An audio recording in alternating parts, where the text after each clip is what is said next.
Tommy Jaggi of Fansided here with NFL expert and Fansided senior contributor Marcus Moser to talk about Week 10 around the NFL. We've got some big news we're going to start with here, Marcus, so we're not going to bury the lead. Brian Daboll has been fired from the New York Giants. We're going to start with that. We're going to talk about are the best teams in the NFL all in the NFC right now? Steelers versus Ravens. Who's going to win the AFC North? What about the MVP race? Could a running back actually win it this year? And should he? We're going to get to all these things and more. So stay with us, Marcus. Let's talk about Daboll for a second. This is something that was whispered to be the case after the Giants' lost this week to the Bears. We heard rumors, rumblings that Daboll was going to get the axe, and that has indeed happened now. Was this the right timing? Was it the right decision by the Giants? Was it time to move on from Brian Daboll? I don't know if it was the right timing or not, but I do think it's the right decision to move on. They've had so many games this year where they've been winning into the fourth quarter and they haven't been able to put these games away. I think, honestly, Tommy, it's a combination of a couple of things. And let's start with the game yesterday. They had they were going into the fourth quarter with a 17-10 lead over the Bears. They had the ball 4th and goal at the 1-yard line, and they kicked the field goal. On that play, the Bears actually had too many men on the field. And rather than taking the ball at the half-yard line, again, up by 7, if you score a touchdown, you're up by 14, midway through the fourth quarter, Daboll decided, no, we'll just keep the field goal on the board. We're okay just taking a 10-point lead. And of course, what happens? The Bears go down and score back-to-back touchdowns, and you lose the game 24-20. That's happened a couple different times this year where he's kind of defaulted to being conservative. On top of that, I think he's been pretty reckless with the way that he's coached Jaxson Dart. Dart started only a handful of games now. He's been checked for a concussion 4 different times. He ultimately got one again yesterday, and it doesn't sound like Dart's going to be ready for week 11. You can't be that reckless with your franchise quarterback. And I think ultimately the Giants knew he's not the long-term answer, so let's move on. Marcus, is this bad for Dart, though? Because I would make a counter argument here. The Jaxson Dart has started his NFL career as hot as anyone could have expected to, coming from a Lane Kiffin, one-read, gimmicky offense. He was 21 years old during the summer. He's a 22-year-old quarterback now. We did not expect him to play as well as he has this year, beat the Philadelphia Eagles.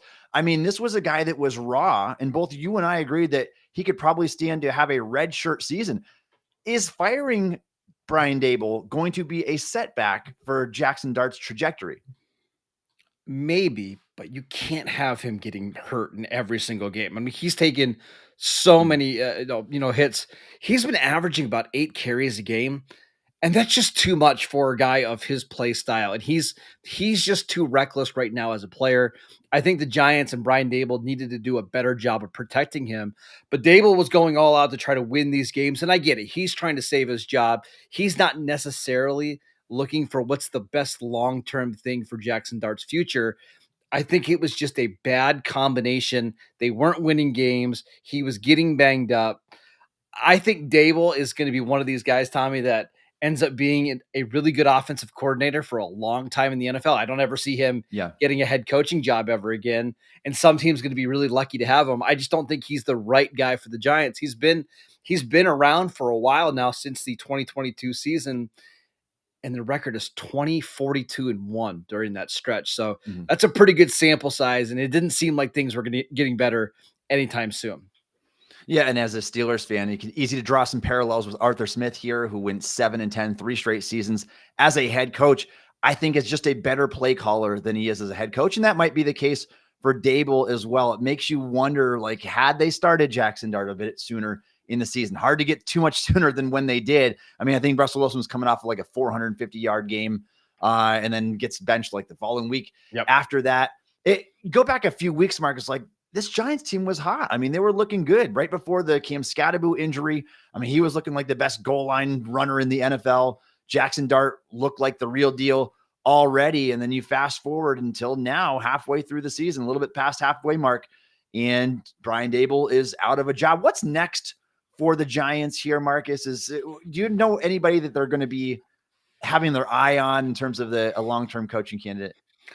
Well, I think this is the issue with this cycle and why you might see some of these teams that currently, like, I'll give you an example. The Miami Dolphins, right, with Mike McDonald, or Mike McDaniel, excuse me. Mhm. You could fire McDaniel, and honestly, he probably deserves it, right? And now they did have a nice win against Buffalo yesterday, which we can get to in a little bit.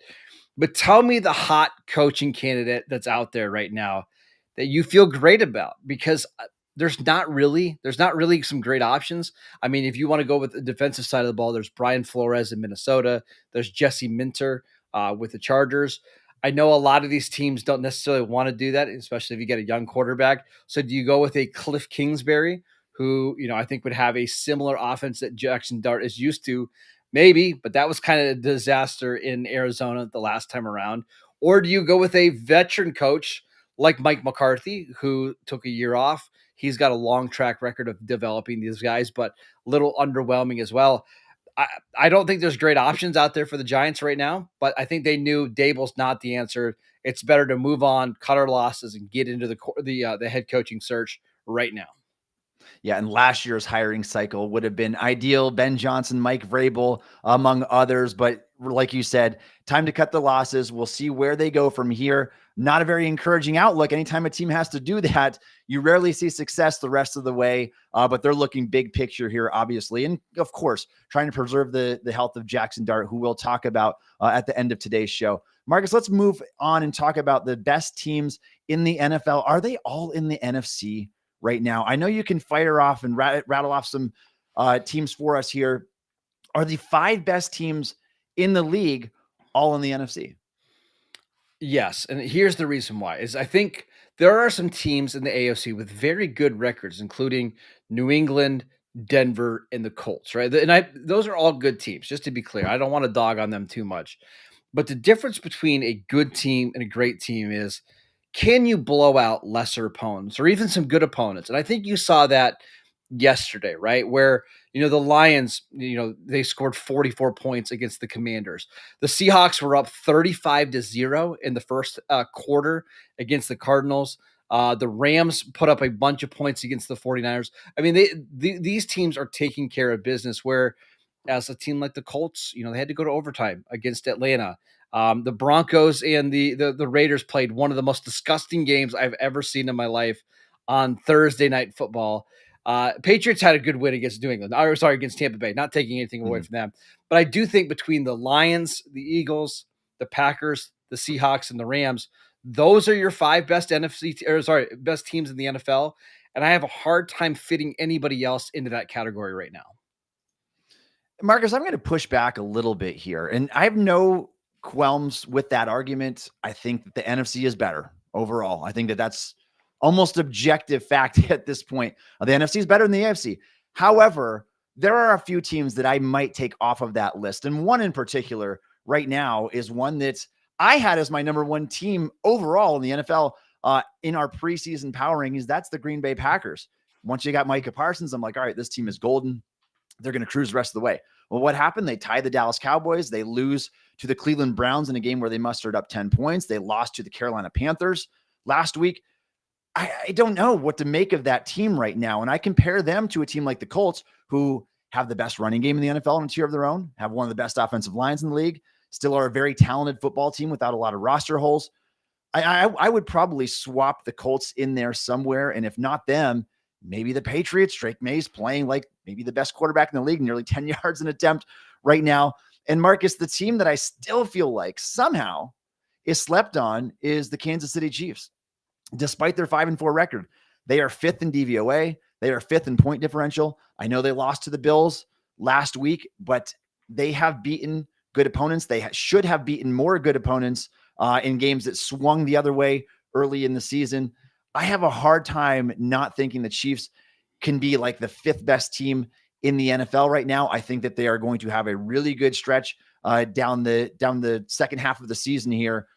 But I'm okay with the argument overall that the NFC has the top 5 teams. I think that that's fair to say.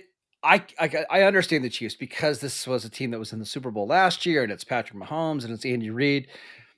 I think a lot of that is just based on what they've done in the past and not necessarily this year. You know, they lost to the Chargers, they lost to Mhm. Philadelphia, they lost to Jacksonville. They got killed by Buffalo and a team that we're going to talk about in a little bit.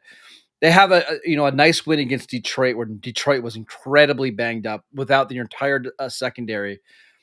Maybe the Chiefs start to put it together in the second half of the year, but like we've seen some of these games, like Philadelphia goes into Kansas City and they're favored. I think there is a tier gap between those teams and Kansas City, Buffalo. You made the argument with Indianapolis. I get it. I think Yeah. they've beat up on some bad teams. They lost to Pittsburgh. They lost to the Rams. Now that game was close. The game against the Rams. I just think when you're looking at playoff caliber teams, would you really take the Colts over a team like the Rams? Would you really take the Colts over a team like the Packers? I know the Packers have slipped up a little bit. There's something about these teams are so complete. They've got really good quarterbacks. All their quarterbacks are playing outstanding right now. I just feel a lot more comfortable about those top 5 than I do anybody else in the league.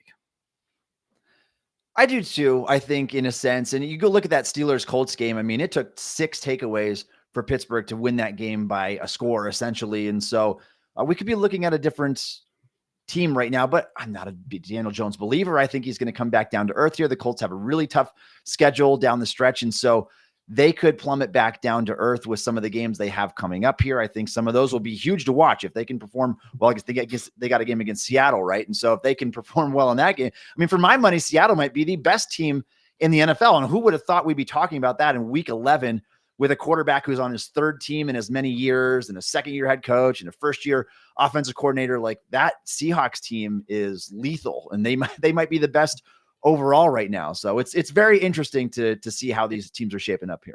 We got a heck of a game next week between the Seahawks and the Rams. I mean, the Rams are very Yeah. close Oh to yeah. being. I think what are they 8? I think they're 7-2 right now. They're very close to being 8-1. Seven and If they two. don't get that 35-yard field goal blocked in Philadelphia, Mhm. they're 8-1 right now. These are, to me, for my money, the most complete teams in the league. Like, Seattle's defense is unbelievable in the waves of pass rushers they have. Mike McDonald, one of the most creative defensive minds. And then Clint Kubiak, who's their offensive coordinator over there. I mean, they just continue to put up points every single week.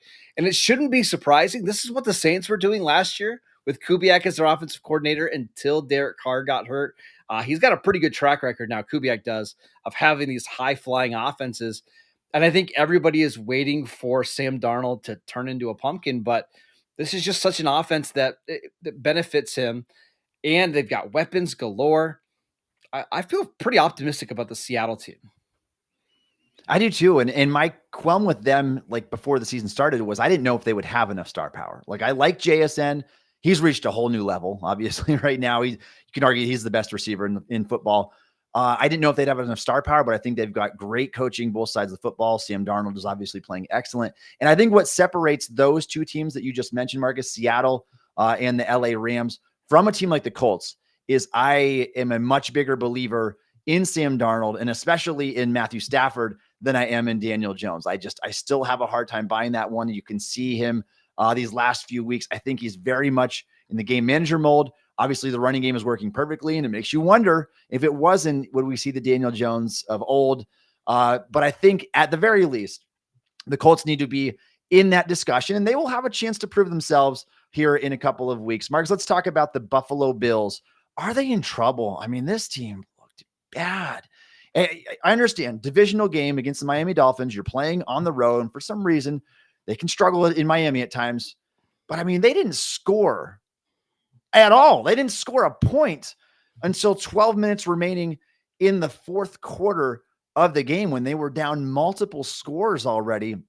Ended up being a 30-13 blowout. The Bills' second touchdown came with around 4 minutes left in the game. Like, the game's over at that point. Josh Allen, not very good. 28.8 QBR. You don't see that from him very often. And though he was able to salvage his stats late in the game, he did not play well for 3 of the 4 quarters here. I think the thing that would concern me most about the Bills is that the ways that they've lost these games are ways they're just not going to get better, right? Their wide receiver core is awful. And it shows up in these games where your leading Mhm. receiver is Khalil Shakir, 7 for 58 on 9 targets. Shakir's a really nice player over the middle of the field, but they're not really using him that way. It's a lot of wide receiver screens just to get the ball out of Josh Allen's hands. They really miss that Gabe Davis from a couple years ago. They miss Mac Hollins, who had 100 yards for New England yesterday. That guy that can go down the field and make plays. It's not Keon Coleman. Coleman's never going to be that player. 8 targets, 46 yards in this game. His touchdown came late in the game. They just don't have weapons. And with Dalton Kincaid continuing to get banged up, he left this game with a hamstring injury. They're just not threatening at all in the passing game.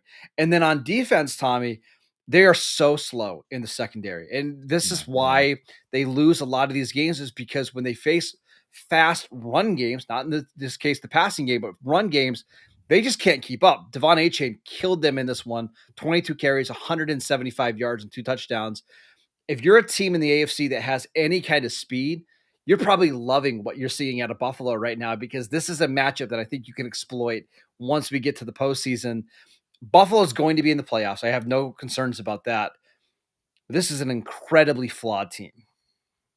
Yeah, it is a slow defense. It's an aging defense. I think that outside of Maxwell Harrison, who's made a few nice plays over the past couple of weeks, they've been really rough in that regard. Offensively, you talked about Keon Coleman, those 46 yards on 8 targets, 35 of them came all in one play late in the game with that touchdown reception. He's just not a guy that can create space and separate. And man, Well, they've got some draft regrets for sure, I think. yeah, I mean, Coleman had a big week 1 game against Baltimore. He had Mhm. 112 yards. Since that game, he has not reached 47 yards in any contest. And this is a guy that they were really banking on taking the next step. And honestly, he's regressed. His route running has been atrocious. They've only been able to use him on the outside because he's looked so sluggish after the catch. And when you've got a big vertical receiver that doesn't create separation, a slot receiver who you only throw screens to, and then nothing else on the other side, it's pretty easy to stop this offense. It's in rough shape. It is in rough shape right now. And the problem, Marcus, is everything is they rely so heavily. They put all of the weight on Josh Allen's shoulders. And if he plays like an average quarterback, that's not going to be good enough, even against a bad opponent like the 3-7 now Miami Dolphins. He has to play like an elite quarterback all the time. And that's just asking too much of him. And what we're seeing is we're kind of shifting that trend back the other way, where it appears to be the rosters that matter more than the quarterbacks right now. The elite quarterbacks are still kind of struggling in a sense. And Josh Allen is one of those. It's hard to overcome that. We saw that in last year in Cincinnati when your defense is just too bad. It doesn't matter how good Joe Burrow played as an MVP level quarterback. They just couldn't compete. Ravens the same way with Lamar Jackson, their defense the last few years. It's turning back into a roster league more than a quarterback league in a sense. Well, and we saw that with Patrick Mahomes last year in the sense, yes, they had a great record and, they made it to the Super Bowl, but this was an offense that was basically nuked by their wide receiver core. I mean, their best receiver was Xavier Worthy, a rookie from Texas who, still has a lot of growing to do. It's just too much to ask these guys week in and week out to be a savior. And even guys like Josh Allen, Lamar Jackson, and Patrick Mahomes, they can't do it every single week. And that's why you get some of these stinker performances that happened this week for Buffalo. All right, Marcus, let's move on and talk about the best bet to be the number 1 seed in the AFC. And so we talked about a few of these teams already. The Indianapolis Colts, the Kansas City Chiefs. I mean, you have 5 and 4. They're going to fight their way back into it with what they have going down on the stretch, Marcus. And fans might be surprised to learn the Kansas City Chiefs actually have the number 1 odds right now to win the conference, according to DraftKings Sportsbook, even though their record is barely above 500. Marcus, does that speak to the strength of the conference overall? And who do you see being the number 1 seed in the AFC by the end of the season? So let's talk about that Chiefs part of it first. I understand that from a sense of this is the weakest I think I've ever seen the AFC. And I don't think Kansas City is going to be afraid if they make the postseason as a 7 seed, as a 6 seed. Mm. I think they can run the table. So I get that. At the same time, it's really hard to do that as a 7 seed or a 6 seed because you're going to be Yeah. playing 3 road games. And even against not so great opponents, it's still hard to do that. As for who I think is going to be the 1 seed, I, I think it's pretty clear. I mean, I would be shocked at this point, Tommy, if it's not New England. I mean, New England is already 8-2. You look at their schedule coming up. They have a home game against the Jets. It's at the Bengals. The Giants now without a head coach. They've got a game against the Bills in New England, another game against the Jets. Like, they're going to get to 13 wins. And you're going to be hard pressed to find another team in this conference that gets to 13 wins. And that means that the road to the Super Bowl in the AFC is going to go through New England. It feels like 2016, 2017 all over again. I agree with you. That's the team. That's what everybody should be talking about. Surprisingly, Marcus, they only have the 4th best odds to win the division, to win the conference right now. Kansas City's at number 1. The Colts are at number 2. And a lot of fans might be wondering, all right, why are these 8-2 Indianapolis Colts? Why don't they have a better chance? Like they could be an undefeated team right now. If AD Mitchell doesn't fumble the ball in the back of the end zone against the Rams, if the Steelers don't have the 6 takeaway game, maybe they're like a 10-0 football team right now, or maybe they're a 9-1 team. You look at the back half of their schedule and what they have coming up here, and you tell me which one of these games is a guaranteed win for even a team that is really good on paper like the Colts. The Kansas City Chiefs in Kansas City. And then you got the Texans, Jacksonville, Seattle, Seahawks at Seattle, the 49ers, and then Jacksonville and Houston again to end the season. That is really tough. And you're looking at a lot of playoff caliber teams mixed in there. I don't know how they're going to finish, but it's probably not going to be as number 1 seed. No, probably not. I think they get to 11 wins or so. I think they can get 3 wins in that stretch. And honestly, that's probably good enough for them to be the 2 seed, which is, again, that's a great spot to be in. I just think when you compare their schedule to New England's schedule, it's going to be a lot harder for the Colts to do that. If they can get through the stretch, and maybe they split with the Chiefs and Texans, maybe they split between Jacksonville and Seattle, maybe they could go on a little bit of a run. There's one other team that we need to mention, and that is the Denver Broncos, because they're also 8-2 right now. Now, we probably feel the worst about the Broncos of the 3 teams, but they do have, they've got a tough game coming up this week against Kansas City. Then it's Washington, the Raiders, Green Bay, another tough one, Jacksonville.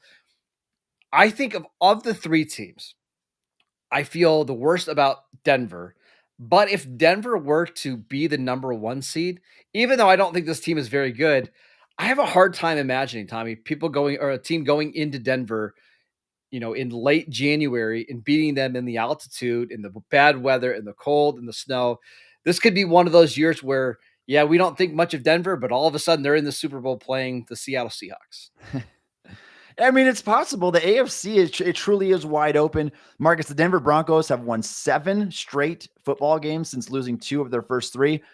But you look at the context here and some of these games that they've won, dating back to October 12th, where they beat the New York Jets 13-11 in a terrible, the worst Justin Fields game we've ever seen. And somehow we saw it pretty bad yesterday, but yes, go ahead. That was pretty bad too. That's just Justin Fields games. But yes, that might be him. But the Jets were even in a position to nearly get a field goal at the end of that game. The following week, they beat the New York Giants by 1 point. Fast forward 2 weeks, they beat that was a game that the Broncos had to score 30 points in the 4th quarter just to win that. All at once. Yeah, they're just been fighting back in the 4th quarter of these games. Houston Texans, they won that game narrowly 18-15. And then this week, Thursday Night Football, just the most boring display of football you would have seen all season long, 10-7 victory over a pitiful Las Vegas Raiders team. And so you look at what they have remaining, Marcus, the Kansas City Chiefs, Green Bay Packers, Chiefs again, and then the Chargers to end the season with a few easier games in there, Washington Commanders, Las Vegas Raiders in Jacksonville. They're not going to go as far as I think some people might think they are. They just don't have the feel of that team at all. No, but I do think they're going to win the division. And I think that's the most interesting thing here. Yeah. Because they're already at 8 wins, right? So you're 3 games above the Chiefs right now. Now, they don't have the tiebreaker with the Chargers, but I don't think this Chargers team is going to go very far. But they've got some major issues that we can talk about as well. I just think the Broncos get to 11 or 12 wins, and that's going to be enough to win the AFC West for the first time since the Patrick Mahomes era in Kansas City. Again, I don't feel great about this Denver team, but the schedule sets up nice for them to get 11, 12 wins. It does, Marcus. Here's my one other argument that I'll make on this topic right here about who can be the number one seed in the AFC. The Kansas City Chiefs, and you look at what they have remaining here. Obviously, this next game is huge because that can literally swing the division. This could decide the division right now. You've got a game in Denver against the Broncos. After that, you got a game against the Colts. So a couple tough games there. Then you get a game against the Cowboys, Texans, Chargers, Titans, Broncos, and Raiders to end the season. That schedule is much easier than what the Colts have. It's much easier than what the Broncos have to end the year. And that is why I think that they're the number one odds right now. And bettors, odds makers want to kind of get you to bet that Kansas City Chiefs, Patrick Mahomes, Andy Reid, they're going to come back. I don't know. I mean, it's so up in the air. They would have to go undefeated during that stretch. They would have to win every single game in order to be the one seed. Yeah, maybe one loss in it. But yeah, they'd have to do really well. Well, and the thing is, because of where their losses have come already, they just don't have any tiebreakers with really any of the contending teams. We'll see about this Colts game. We'll see about the Chargers game coming up. But I think the standard is you keep looking at that Patriots schedule, they're going to get to at least 12 wins. And right now, Kansas City already has 4 losses. So maybe you can have one loss, but I think the Patriots are going to have every tiebreaker over the Chiefs. That's why I have a hard time seeing them actually earning that number one seed, which they so desperately need. I agree with you, Marcus. Patriots to win the AFC. Speaking of lacking a tiebreaker, the Pittsburgh Steelers were pitiful against the LA Chargers on Sunday Night Football in Week 10. They no longer hold the head-to-head. If it comes down to that, Marcus, and I think there's a very realistic scenario where we could be looking at maybe the Steelers 10-7, Chargers 10-7. One of those teams gets into the playoffs, the other is out, and that would be the Steelers if that scenario played out that way. Big game, squandered an opportunity to make something happen. It was really, really bad performance by Pittsburgh. They scored 3 points early, didn't score again until late in the game in a garbage touchdown, a 65-yard, 8-play touchdown drive with 3 minutes and 36 seconds, I think, remaining in the game. Prior to that, Marcus, I mean, Aaron Rodgers, 96 yards on 23 attempts. He had a 19.4 passer rating, and he finished the game with a 4.6 QBR. This is an unserious Steelers football team. Now, they still hold the lead in the AFC North. The Ravens are fighting back, though, on a 2-game winning streak now that Lamar Jackson is back. Who wins this division, Marcus? Is it the Baltimore Ravens or the Pittsburgh Steelers?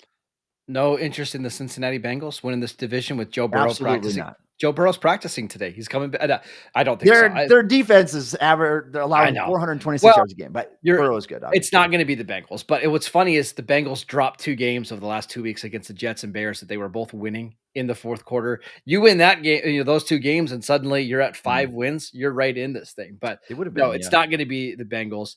Although Jay Glazer is reporting that Joe Burrow is expected to be back by Thanksgiving, if not sooner, which is pretty incredible. I still think it's going to be Pittsburgh because I do think the Steelers, they've got some games coming up that they can win. They can start stacking some of these games. I think they're going to beat the Bengals this week. I think they can beat the Bears in Chicago. We just got done talking about Buffalo and all of their concerns. The season for the Steelers really comes down to those 2 Ravens games. And I think that's ultimately going to decide who wins this division, right? I think the thing that I want to figure out is, do the Steelers have any chance of not winning the division and making the playoffs as a wild card? That's going to be really hard with the Chargers having a tiebreaker over them. We'll see what happens in that Buffalo game, and then we'll see with the Chiefs and Jaguars, 2 other teams that also have 5 wins right now. Mm-hmm. I think Pittsburgh's only path to the playoffs is through the AFC North, and after having a 3-game lead just a couple of weeks ago, it's going to be a grind for them to get there. It's going to be the Ravens, Marcus. It's going to be the Ravens. I look ahead at this schedule right now, and I think there's one scenario where Pittsburgh can win that division at this point after losing 3 of their last 4 games. That is, you have to beat Baltimore both times. I think that's what it's going to take to do it. If you split, you lose the division. If you lose both, you obviously lose the division. Look at what Pittsburgh has coming up. Now you get what should be an easy game against the Bengals this week, but they've already lost to the Bengals once. Their defense couldn't get a stop. Then you get Chicago, Buffalo, Baltimore, Miami, Detroit, Cleveland, and then you end in Baltimore again. You compare that to what the Ravens have the rest of the way. Whoa. Cleveland Browns, New York Jets, Cincinnati Bengals, Steelers, Bengals again. Then you get 2 tough games, Patriots and Packers, and then you end with the Steelers.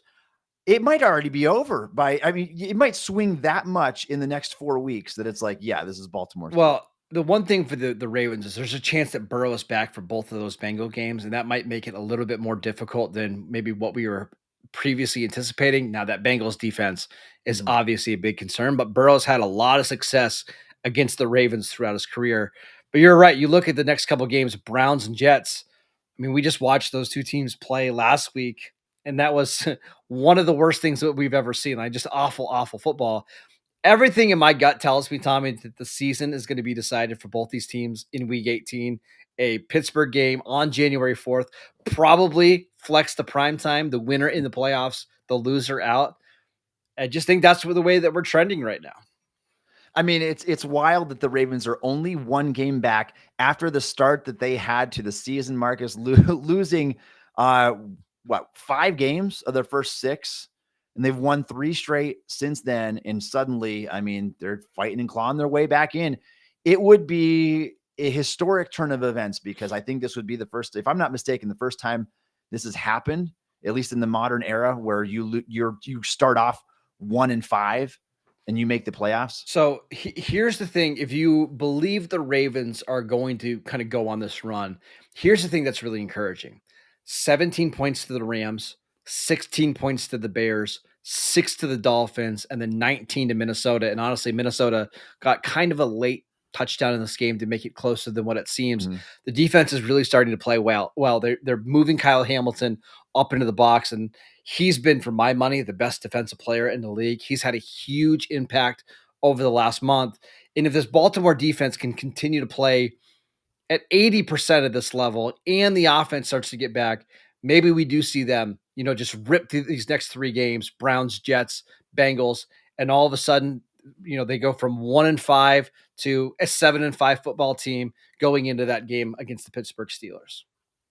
Yeah, you said it. Defense is starting to come alive here. We'll see if that's for real. And if they do what you just outlined, Marcus, that would give them a 6-game winning streak and probably even a comfortable lead, or at least a game up on the Steelers by that point. Let's talk about the MVP race here for a second, because this has shifted a lot over the year. There's not been a constant. Earlier in the season, we talked about Baker Mayfield as like this awesome MVP candidate. Tampa Bay's lost a couple of those games.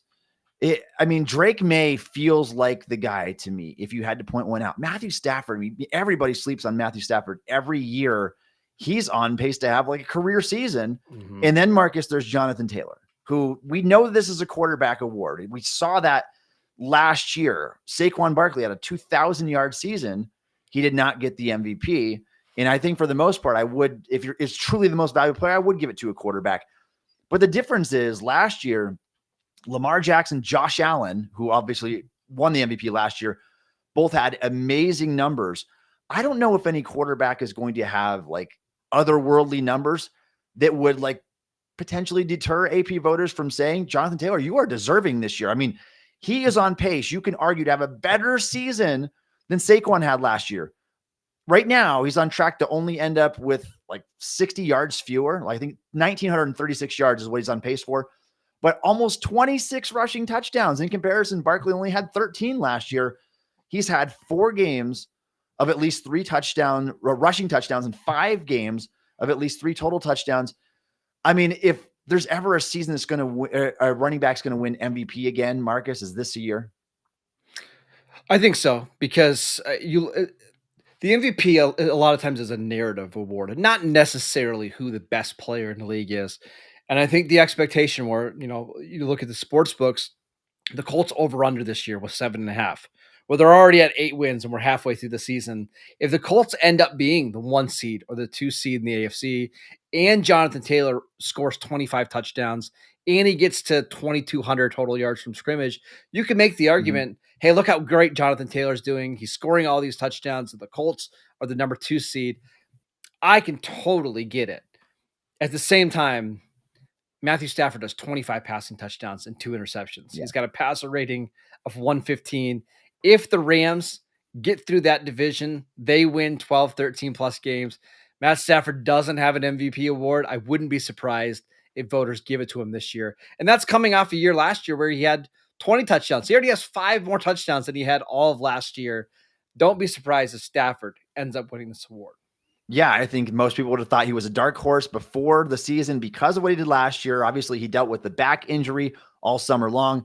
Doesn't look like anything's bothering him right now. And wouldn't that be something if a 37-year-old quarterback gets an MVP for the first time at his age? And he's certainly deserving. I mean, the way the Rams offense is playing, he might be the most accurate quarterback in the league right now, at least with Joe Burrow sidelined. And he's just really good. And then Drake Maye is another one. I think that would be terrific for the NFL's sake to just have that next up and coming bona fide superstar in the making. And whether May wins that or not, I think we already know that he's going to be in that elite tier of quarterback at this point, even this early in his career.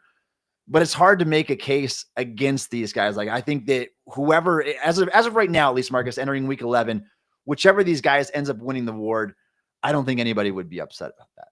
No, and I would be surprised if it's anybody but these three. Maybe we get somebody that gets really hot in the second half of the year. Maybe that's Patrick Mahomes or Josh Allen. But with Taylor on this pace, with the Rams playing this well, I think Sam Darnold is another outside option, but I think Stafford just has much better numbers right now. I would pick him over these other guys. All right, Marcus, let's move on and talk about another young quarterback from Drake Maye's draft class, JJ McCarthy, not having the same level of success so far. It's been rough at times, to say the least. And just an overview of how things have kind of gone. He missed time with that high ankle sprain. When he has played, and it's been 4 games, he has a record of 2-2 as a starting quarterback this year. 58 completions on 108 attempts. It's only 53% completion. 5 touchdowns, 6 interceptions, 36% success rate, 6.4 yards an attempt, and his adjusted yards per attempt, Marcus, 4.8. He shows flashes. He can scramble. He can throw on the run. He can really drive the football over the middle of the field. But they are few and far between. And if you thought Caleb Williams was raw, we're seeing that doubled with JJ McCarthy right now. Now, I think he got everybody to believe maybe last week, even though maybe that wasn't all his doing against the Detroit Lions, Marcus, but you come out with a big win like that, and then you kind of just fall flat this week. What is your feel of McCarthy overall? And are the Vikings doomed this season with him at quarterback? Yeah, I think they're doing this year. He just has a lot of growing to do. And this is why teams should generally be afraid of drafting the quarterbacks early that just don't have a ton of passing attempts. 713 passing attempts for JJ McCarthy in 3 years at Michigan. On that team that won the national championship, I mean, he was averaging like 18 passing attempts per game. They didn't even need him to play that well in order to win a lot of those games because the team was so loaded. McCarthy, I think, is going to be okay. The problem is when you've missed this much time and you're trying to learn on the job against some really good opponents, and look at this Viking schedule coming up. It's absolutely brutal. I don't think this is a playoff team this year. And that's pretty crazy considering how well they played last year. And I think this is a good reminder of even, veteran quarterbacks that we maybe don't love, like Sam Darnold last year. They're still just miles ahead mentally compared to young guys like JJ McCarthy. This is pretty rough. That was an ugly game for McCarthy. I would be a little bit concerned about his ceiling here with Minnesota. The Vikings are doomed with McCarthy for this year. And I want to phrase it like that because we can tell how far away this guy is. And again, very raw, very young. You talked about the limited number of attempts. Sometimes that works out horribly. You look at a guy like Trey Lance, who obviously had fewer than that coming from a small school. Zach Wilson. I mean, there's a lot of examples. But I want to give you one the other way, Marcus, and why the Vikings need to exercise patience, because the tools are there. The tools are there. The leadership is there. I mean, his team is rallied behind him, but that guy is Sam Darnold. And you look at him, and unfortunately for Darnold, it came on his 4th NFL team. Was it 4 or 5? Like Jets, Panthers, 49ers, and then Vikings. And then Vikings, and now Seattle. And 5 NFL teams, and the guy's 27 years old still. I look at McCarthy, and I see a lot of similar traits that way. I think he's even a better athlete than what Darnold is. They both have big arms, both 20, 21-year-old guys coming out. Unfortunately, if you are willing to take a swing on a young, raw, toolsy quarterback, you also need to be willing to have patience with that guy. And you're not going to get any better sidelining. They've already tried that. He was out all last year with a meniscus injury. He was holding the clipboard. That was his redshirt year. You don't go back. You don't do it over again. He needs to got to take your lumps at this point and live with the consequences and hope that he eventually turns it around. And it doesn't become a Jets situation or a Panther situation where it's like, all right, I don't have the patience for this anymore.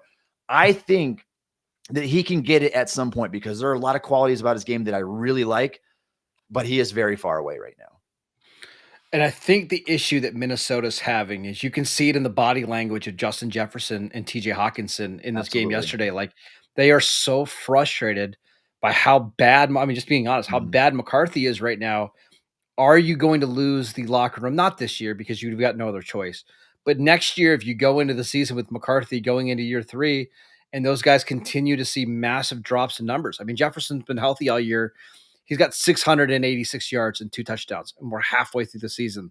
This is somebody who is used to he's already had 3 years of over 1,500 receiving yards, and McCarthy can't get him the ball.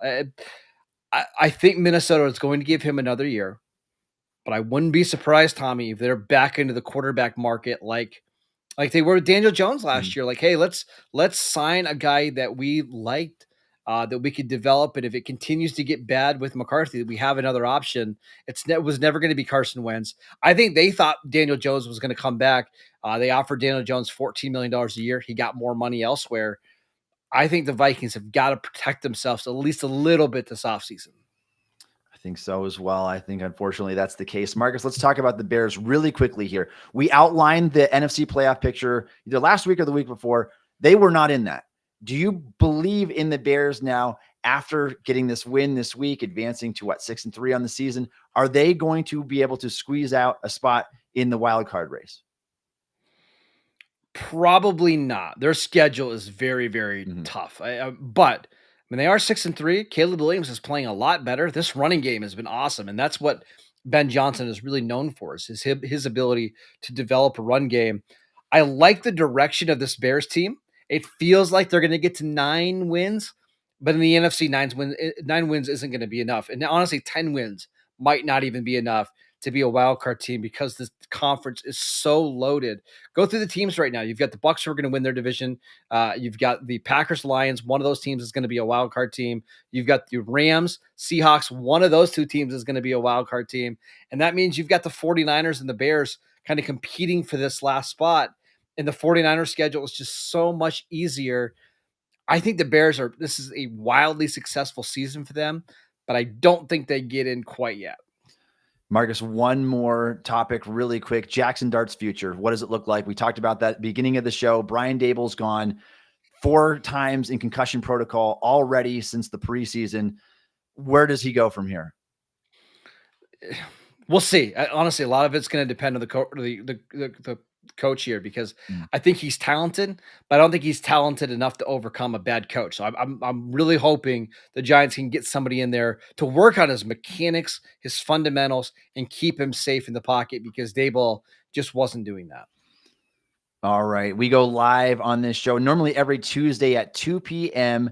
Eastern time. You can follow Marcus on X at Marcus_Moser. You can follow me on X at Tommy Jaggi. You can download the Stack in the Box podcast wherever you get your podcast. Also, check us out on YouTube. You can follow my written content on stillcurtain.com. Marcus's written content on the Fansided NFL Network. Be sure to check out fansided.com for all your daily sports news and opinions. And thanks again for listening to Stack in the Box.